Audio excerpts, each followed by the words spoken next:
Hello guys, welcome to my channel. Friends, ಇವತ್ತು ನಾವು ಒಂದು ಮದುವೆಗೆ ಹೋಗ್ತಾ ಇದ್ದೀವಿ ನಮ್ಮ ಊರಿನಲ್ಲಿ, ಆರೋಳ್ಳಿನಲ್ಲಿ.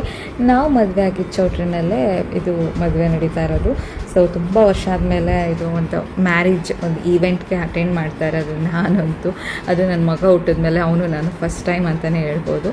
ಸೊ ಅವ್ನು ಹಿಡಿಯೋದೇ ಕಷ್ಟ ಆಗೋಗ್ಬಿಟ್ಟಿತ್ತು. ಸದ್ಯ ಒಂದು ಸ್ವಲ್ಪ ಹೊತ್ತು ಅವ್ನಿಗೇನು ಫೇವ್ರೆಟ್ ಸಾಂಗ್ಸ್ ಇರುತ್ತೆ ಅದನ್ನೆಲ್ಲ ಹಾಕ್ಕೊಟ್ಟು ಕೂರಿಸಿದೆ. ಆಮೇಲೆ ಹಾಲು ಕೊಟ್ಟು ಮಲ್ಕೊಂಡು ಮಧ್ಯಾಹ್ನ ಮಲಗಿರಲಿಲ್ಲ ಅಂದ್ಬಿಟ್ಟು ಈಗ ನಮ್ಮ ಅತ್ತೆಗೆ ವೆಯ್ಟ್ ಮಾಡ್ತಾಯಿದ್ವಿ. ಅವರು ಬರ್ತೀವಿ ಮದುವೆಗೆ ಅಂತ ಅಂದಿದ್ರು. ಸೊ ಅವ್ರನ್ನ ಕರ್ಕೊಂಡು ಹಂಗೆ ಚೌಟ್ರಿ ಒಳಗೆ ಎಂಟ್ರಿ ಆಗೋಣ ಅಂತ ಅಂದ್ಬಿಟ್ಟು ಅವ್ರಿಗೆ ವೆಯ್ಟ್ ಮಾಡ್ತಾಯಿದ್ವಿ.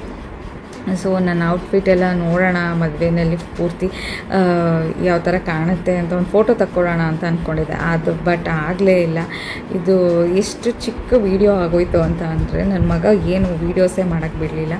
ನೋಡಿ, ಫೋಟೋಶೂಟ್ ಎಲ್ಲ ಮಾಡಿಸ್ತಿದ್ರು, ತುಂಬ ಚೆನ್ನಾಗಿತ್ತು. ಅದು ನೋಡೋದಕ್ಕೆಲ್ಲ ಫೋಟೋಶೂಟ್ಸ್ ಎಲ್ಲ ಇವಾಗಂತೂ ಟ್ರೆಂಡ್ ಅಲ್ಲ, ತುಂಬ ಚೆನ್ನಾಗಿತ್ತು. ಹಾಗೆ ಪಾಪು ಅಂತೂ ಅವನು ಯಾರ ಜೊತೆನೂ ಹೋಗ್ತಾನೆ ಇರಲಿಲ್ಲ. ಕೆಳಗಡೆ ಇಳಿಸಿದ್ದೆ, ಹೋಗಲಿ ಸ್ವಲ್ಪ ಹೊತ್ತು ಓಡಾಡಲಿ ಅಂದ್ಬಿಟ್ಟು ಫುಲ್ಲು ಮದುವೆ ಮನೆಯೆಲ್ಲ ಓಡಾಡ್ತಾ ಇದ್ದ. ಅವನನ್ನು ಹಿಡಿಯೋದೇ ಆಗಿಬಿಟ್ಟಿತ್ತು. ಚೇರ್ ಇಳಿಯೋದು, ಅಲ್ಲಿ ಇಳಿಯೋದು, ಮೆಟ್ಲ ಹತ್ರ ಕೊಟ್ಟೋಗೋದು, ಅದೇ ಥರದ್ದು ಫುಲ್ಲು ತರಲೆ ಮಾಡೋನು.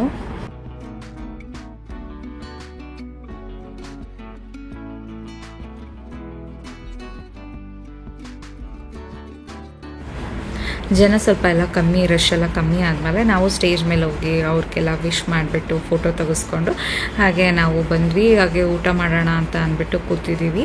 ಅದು ಊಟ ಅಂತೂ ತುಂಬಾ ಚೆನ್ನಾಗಿತ್ತು. ಸಿಂಪಲ್ಲಾಗಿ ಸಾಕಷ್ಟು ಚೆನ್ನಾಗಿ ಐಟಮ್ಸ್ ಇತ್ತು, ರುಚಿಯಾಗಿ ಟೇಸ್ಟಿಯಾಗಿ. ಅದನ್ನೆಲ್ಲ ಮುಗಿಸ್ಕೊಂಡು ಮತ್ತೆ ನಮ್ಮ ಬೆಂಗಳೂರಿಗೆ ವಾಪಸ್ ಬಂದ್ವಿ. ಇದಾಗಿತ್ತು 1 ನಿಮಿಷದ ಮದುವೆಯ ಕತೆ.